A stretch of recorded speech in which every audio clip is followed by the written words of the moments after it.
کہا جا رہا ہے کہ اقیم الصلاۃ، جس کا مطلب یہ ہوا کہ یہ جو چیلنج آ رہے ہیں ایمان و اسلام چھین لینے کے، ان چیلنجز کے مقابلے کے لیے کچھ ہم کو اللہ بتانا چاہ رہا ہے اقیم الصلاۃ کے الفاظ کے ذریعے۔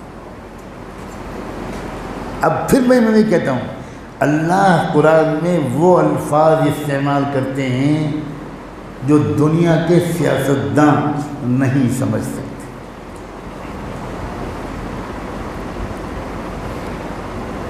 مفہوم اس کا غضب کا ہوتا ہے،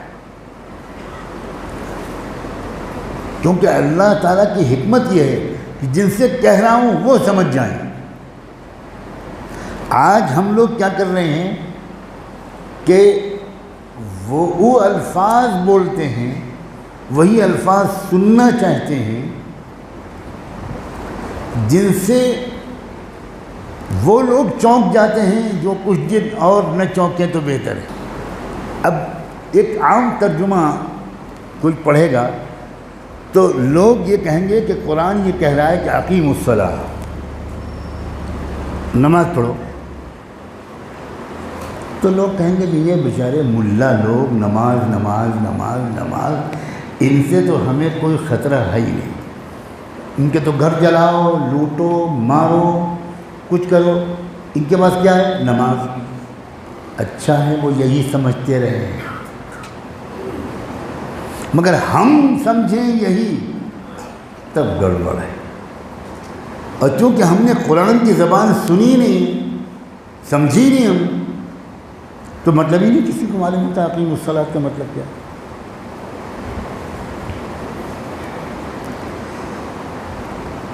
اب اقامت صلاۃ کا جو نظام ہے اس پر آؤ۔ با جماعت نماز پڑھو، ایک نظام اللہ نے بنایا، ہر شہر کے ہر محلے میں ایک مسجد،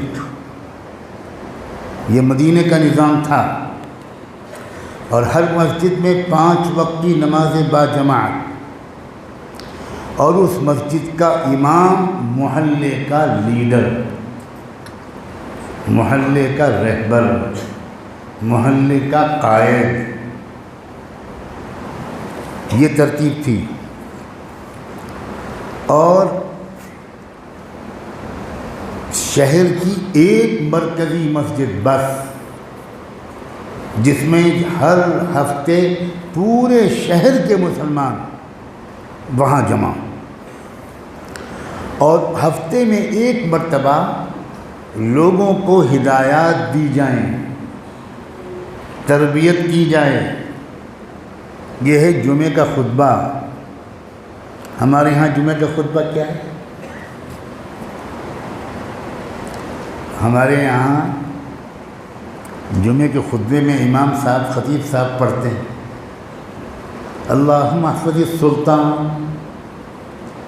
خلافت عثمانیہ کے زمانے میں جو خطبے لکھے گئے تھے اس میں خلافت عثمانی کی حفاظت کی دعا مانگی گئی تھی۔ اب آج ہمارے امام صاحب سلطان، ترکی سلطان کی خلافت کی عمر درازی اور تقویت کی دعا مانگتے ہیں، اور خلافت عثمانیہ کے انتقال کو 100 سال ہو چکے۔ اب آپ کے سامنے کوئی دعا کرے، آپ کے والد مرحوم کی تعزیت کرنے کے لیے آئے اور کہے اللہ آپ کے والد کی عمر لمبی کرے، تو آپ کہیں گے میری اماں کو گالی دے رہے ہو، دماغ صحیح ہے تمہارا؟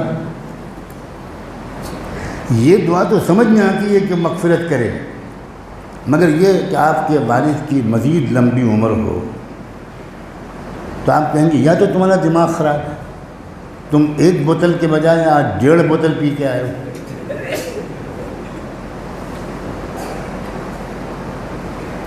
بھائی یہ کیا ہو رہا ہے؟ ہم نے جو حشر بنایا ہے، کیا سوفسٹیکیٹڈ سائنٹیفک ایک نظام بنایا تھا محمد الرسول اللہ، قوم کی ٹریننگ کا، قوم کی تربیت کا، ذہنی تربیت، عقلی تربیت، فکری تربیت، علمی تربیت، روحانی تربیت، سیاسی تربیت، سب کچھ ہفتے میں ایک مرتبہ عبادت کے ماحول میں، کوئی زندہ باد و مردہ باد کے ماحول میں نہیں، عبادت کے ماحول میں اذا نودی للصلاة من یوم الجمعة فاسعوا الى ذکر اللہ۔ اب اس میں نظام یہ بنایا تھا کہ امام جو ہوگا وہ ہفتے بھر کے پورے شہر کے حالات کی روشنی میں، قرآن و سنت کی روشنی میں اپنے شہر کے تمام ایمان والوں اور ایمان والیوں کی رہبری کرے گا۔ اب یہ بھی سن لو، میں نے ایمان والیوں بڑھایا ہے، اب ایک بحث چھڑے گی، لگتا ہے حضرت زیادہ ہی ماڈرن ہو گئے ہیں، یہ مسجد میں عورتوں کے آنے کی طرف اشارہ کر رہے ہیں۔ ہاں بھائی، میں اعتراف جرم کرتا ہوں۔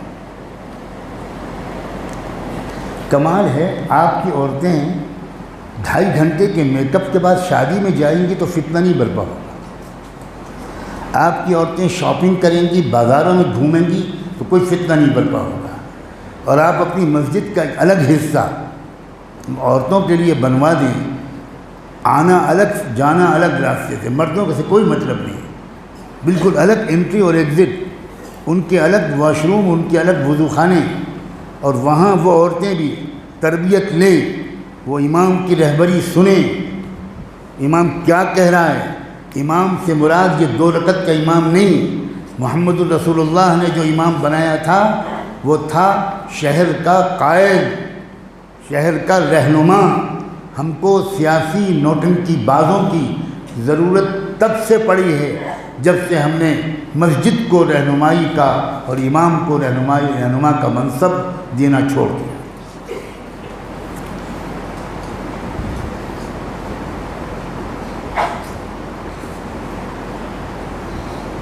عجیب بات ہے، ہماری فقہ کی کتابوں میں امامت کے مستحق کون کون لوگ ہیں، اس میں جہاں لکھا ہے اس میں پہلا جو نام ہے وہ ہے اقرأہم للقرآن، جو سب سے زیادہ قرآن کو سمجھتا ہو وہ امامت کا مستحق ہے۔ یہ امام کا تصور کیا ہے؟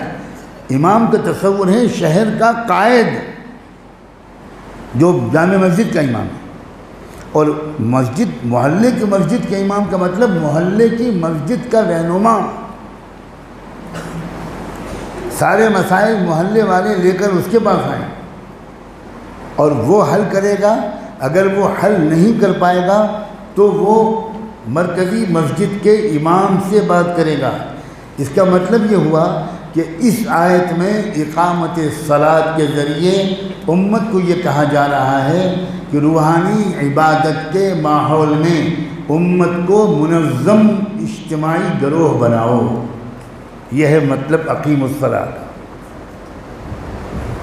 امت کو آرگنائز کرو، امت کو منظم، ڈسپلن، اپنے لیڈرز کو فالو کرنے والی ایک قوم بناؤ، بھیڑ نہیں کروڑوں کی۔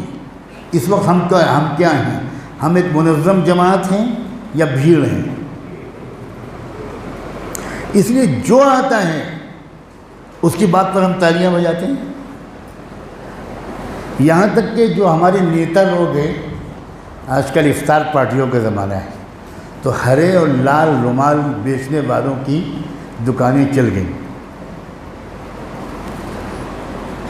نیتا جی آتے ہیں کرتا پاجامہ، ہو سکے تو لکھنوی اچکن کا، گول ٹوپی اور ہرا یا لال رومال، اب یہ افطار پارٹی میں آئے، اور اب جب یہ مسلمانوں میں تقریر کرتے ہیں ہمارے نیتا لوگ، تو تھوڑی دیر کسی سے ریہرسل کرتے ہیں، دیویوں اور سجنوں نہیں کہتے وہ،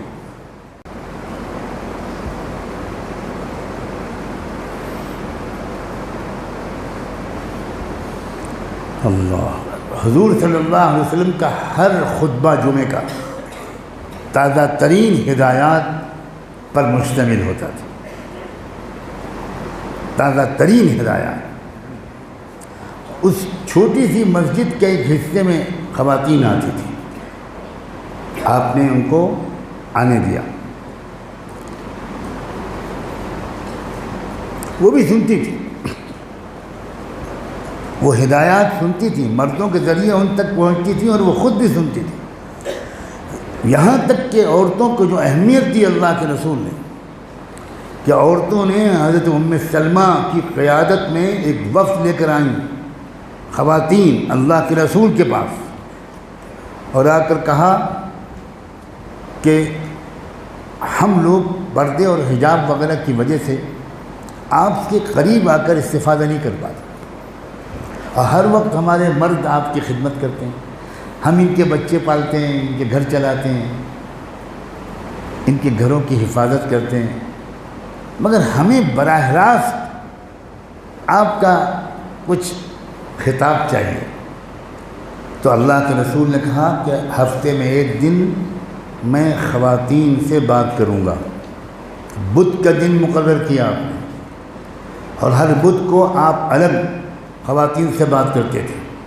جب مجمع بڑھنے لگا تو جمعے کے خطبے میں اور عیدین کے خطبے میں، جس میں بہت بڑا مجمع ہوتا تھا، آپ نے اس کا اہتمام کیا کہ آپ کی آواز جہاں تک جائے وہاں ایک صحابی کھڑے ہو، اور آپ ایک جملہ بول کر رک جاتے تھے، وہ صحابی اس جملے کو پیچھے دہراتے تھے، اور ایک فاصلے کے بعد تیسرے صحابی کھڑے ہوتے تھے، اور وہ اس جملے کو اور پیچھے تک پہنچاتے تھے تاکہ ایک ایک امتی تک بات پہنچے۔ اور بالکل پیچھے آپ کھڑا کرتے تھے حضرت بلال جیسے لوگوں کو، وہ جہاں خواتین جمع ہوتی تھی ان تک وہ جملہ پہنچاتے تھے، اور اس کے بعد عید کے دن آپ اپنا خطبہ مکمل کر کے، اور عید کا خطبہ آپ کو یاد ہوگا کہ نماز کے بعد ہوتا ہے، تو خطبے کے بعد آپ دو کام کرتے تھے، ایک تو دین کے تقاضوں پر لوگوں کی جان و مال کی تشکیل کرتے تھے، عید کے دن، اور اس کے بعد پھر آپ جاتے تھے، خواتین انتظار میں رہتی تھیں پیچھے، ہزاروں خواتین، اور ان خواتین کو الگ جا کر آپ الگ سے خطاب کرتے تھے۔ عید کے دن آپ کو دو بیان کرنے پڑتے تھے۔ یہ اقام الصلاۃ کی تشریح کر رہا ہوں میں، آپ لوگ سمجھ رہے ہو؟ قوم بنانا، منظم کرنا، اجتماعیت اور مرکزیت سکھانا، یہ ہے مطلب اقام الصلاۃ، یہ ہے مطلب اقیم الصلاۃ، کہ مسجد اور عبادت اور نماز کے عنوان پر اپنی قوم کی تربیت کرو۔ الگ الگ نماز پڑھنا اللہ تعالیٰ کو کیوں ناپسند ہے، اور جماعت میں شریک نہ ہونا اتنا خطرناک گناہ کیوں ہے؟ اس لیے کہ جماعت میں جو نہیں شریک ہوتا، اس کا مطلب یہ ہے کہ شاید وہ دشمن کا ایجنٹ ہے، اور وہ باغی ہے، باغی۔ آپ لوگ، جو آدمی جماعت میں نماز نہیں پڑھتا اور اپنی الگ نماز پڑھتا ہے، مجھے آپ گستاخی کرنے دیجئے، زیادہ پڑھے لکھے اور مالدار لوگ جو نماز پڑھتے ہیں لیکن ان میں سے اکثر مسجد میں نہیں آتے۔ حضور صلی اللہ علیہ وسلم نے فرمایا کہ میرا دل چاہتا ہے کہ میری مسجد میں جماعت سے نماز کھڑی ہو جائے، اور میں کسی اور کو امامت کے مصلی پر کھڑا کر دوں اور خود نکل جاؤں، اور مدینے کے اندر محلوں میں جا کر دیکھوں جس گھر میں مرد ہیں اور وہ جماعت سے نماز پڑھنے کے لیے نہیں گئے، میں ان کے گھروں میں آگ لگا دوں۔ کسی گناہ کے بارے میں آپ نے اتنے غصے کے الفاظ نہیں کہے، کیونکہ یہ خالی جماعت سے نماز نہ پڑھنا یہ صرف ایک چھوٹا ذاتی گناہ نہیں ہے، یہ ملت کی اجتماعیت سے نکل جانا ہے، اجتماعی نظم کو قبول نہ کرنے کا اعلان کرنا ہے، یہ بغاوت ہے۔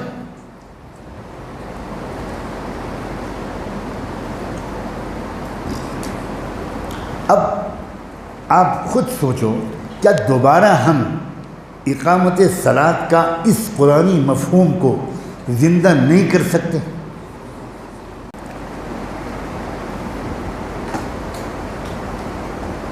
کیا کہیں کسی شہر میں اس کی شروعات نہیں ہو سکتی؟ کیا میں یہ خطا کار گنہگار آپ کا ساتھی، کیا بیلگام کی اس مسجد سے یہ امید کروں، کیا اس شہر سے یہ امید کروں حنیف بھائی، اور کہاں آپ کے ساتھی ہیں یہاں جو آپ کے والنٹیئرس ہیں، ذرا کھڑے ہوں، جو لوگ بھی ہوں بلا تکلف کھڑے ہوں، دیکھو جزا مولانا عبداللہ صاحب اور مولانا ساجد صاحب نہیں ہیں، اور ساتھی آپ کے جو آپ کے یہاں کے خدمت کے ساتھی ہیں، انتظام کے ساتھی ہیں، والنٹیئرس ہیں، ماشاءاللہ۔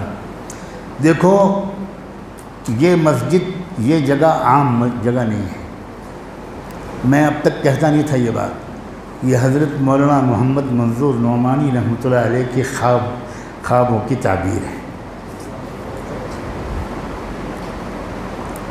جو ان کے ایک عاشق و شیدائی اس کی نیت کو قبول کر کے اللہ نے اس چمن کو آباد کیا، اور تم سب خوش نصیب، اللہ مرتے دم تک آگے بڑھاؤ اس کام کو، آگے بڑھاؤ اس کو، پوری رہنمائی کا مرکز بناؤ، اور میں حاضر ہوں کسی درجے میں۔ تو یہ کچھ ہم کیا کہیں، کیسے کہیں، کہیں پر تو شروعات ہو۔ الحمدللہ آپ لوگوں کے اندر استعداد ہے، اس لیے کہہ رہا ہوں۔ اقیم الصلاۃ کا مطلب واللہ اپنی اپنی نماز پڑھ لینا نہیں ہے۔ بڑھیا، جزاکم اللہ۔ انفرادی نماز کی جو کیفیات ہونی چاہیے ہر شخص کی، وہ تو میں نے کل تھوڑی سے بیان کی۔ موضوع تو وہ ایسا ہے کہ 2 مہینے تک بولا جائے، کہا جائے تب بھی کچھ نہیں کہہ سکتا۔ نماز تو عجیب چیز ہے، جس کو نماز میں لطف آنے لگا، جس کو نماز میں راحت ملنے لگی۔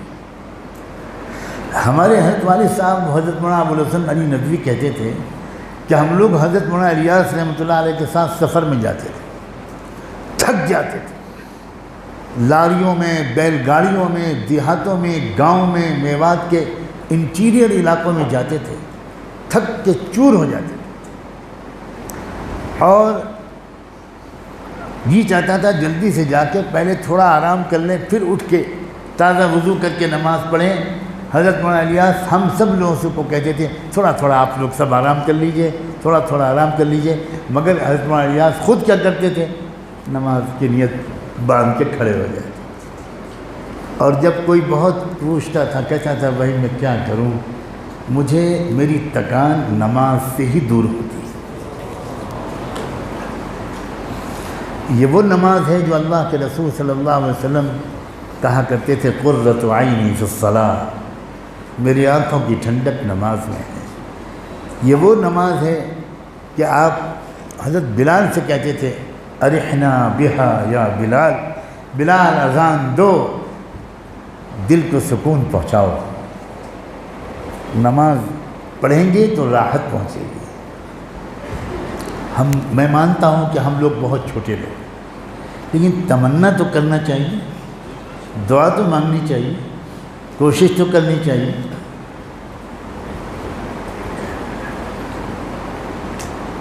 آج جو میں اقامت صلاۃ کا مطلب بتانے کی کوشش کر رہا ہوں، وہ اس سے آگے کے درجے کی اجتماعی چیز کچھ سمجھ میں آ رہی ہے کہ ایک منظم گروہ بنے ہم، کہ ہمارا امام جو ہم سے کہے بس ختم، سمعنا واطعنا۔ آپ بتائیے منظم قوموں کا مقابلہ بھیڑ کر سکتی ہے؟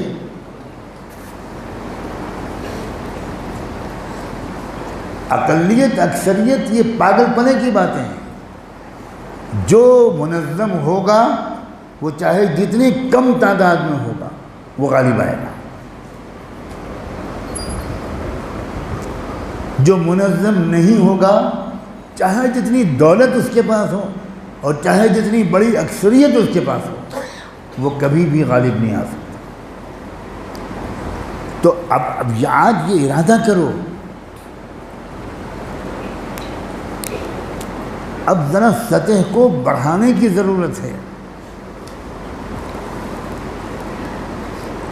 ابھی تک اکثر سننے والے میری منشا کو شاید سمجھ نہیں پا رہے یا میں سمجھا نہیں پا رہا،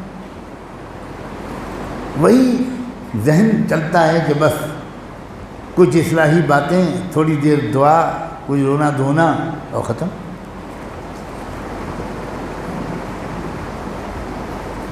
اہل کتاب کی بڑی تعداد تم کو مرتد بنانا چاہ رہی ہے، یہ قرآن کہہ رہا ہے۔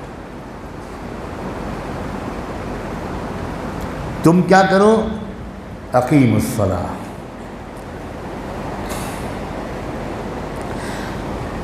حضرت ابراہیم علیہ السلام نے اللہ سے دعا مانگی، رب اجعلنی مقیم الصلاۃ ومن ذریتی، اے اللہ مجھ کو اقامت صلاۃ کرنے والا بنا دیجئے اور میری نسلوں میں سے کچھ کو بنا دیجئے۔ آپ بتاؤ کیا اس کا مطلب یہ ہے کہ حضرت ابراہیم اللہ سے دعا مانگتے تھے، اللہ مجھ کو آپ اچھی نماز پڑھنے والا بنا دیجئے اور میری کچھ اولادوں کو اچھی نماز پڑھنے والا بنا دیجئے؟ کوئی مسلمان یہ دعا مانگ سکتا ہے؟ ہم لوگوں کے ذہن میں اقامت صلاۃ کا مفہوم کیا ہے؟ وہی چلا جی، ابراہیم علیہ السلام نے اس وقت یہ دعا نہیں مانگی تھی،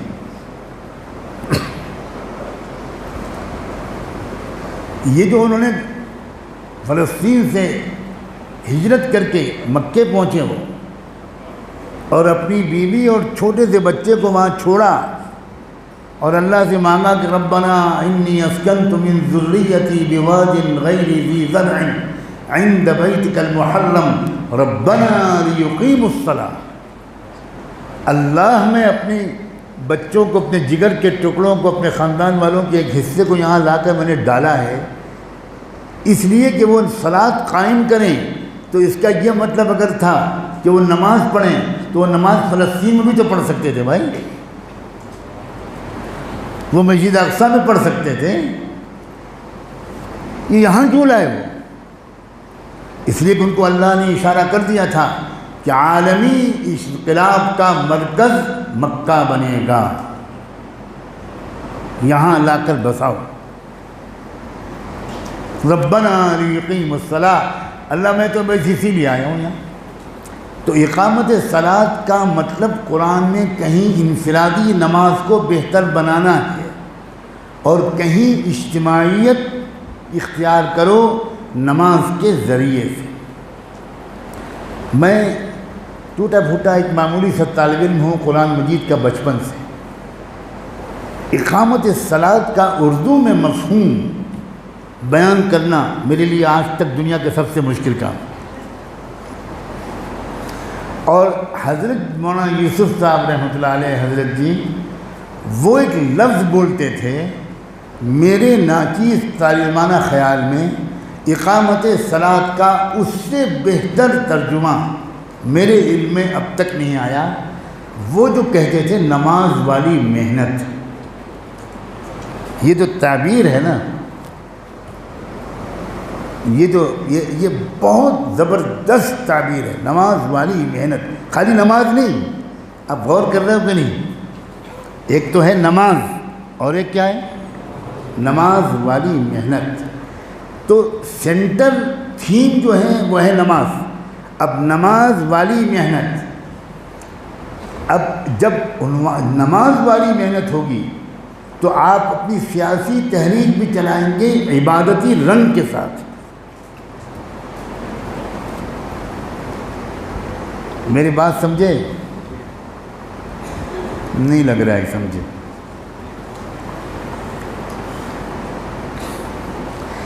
آپ کو اچانک کوئی بات کہنی ہوتی تھی، ایک دم سے آپ کو خبر ملتی تھی کہ فلاں جگہ پر ایک مسلمان عورت کو کچھ غنڈوں اور اوباشوں نے چھیڑا ہے۔ آپ ایک دم سے حضرت بلال سے کہتے تھے آواز لگاؤ۔ مختلف صحابہ مدینے میں گھومتے تھے، الصلاۃ جامعہ، عنوان یہ ہوتا تھا الصلاۃ جامعہ۔ یہ نہیں ہوتا تھا کہ بھائی ایک میٹنگ ہونے والی ہے، ایک جلسہ ہونے والا ہے، تشریف لائیے، بہت اہم ملی مسائل پر بات ہوگی، بنیادی انسانی حقوق پر NRC پر گفتگو ہوگی، CA پر تحریک چلے گی۔ عنوان کیا ہوتا تھا؟ الصلاۃ جامعہ۔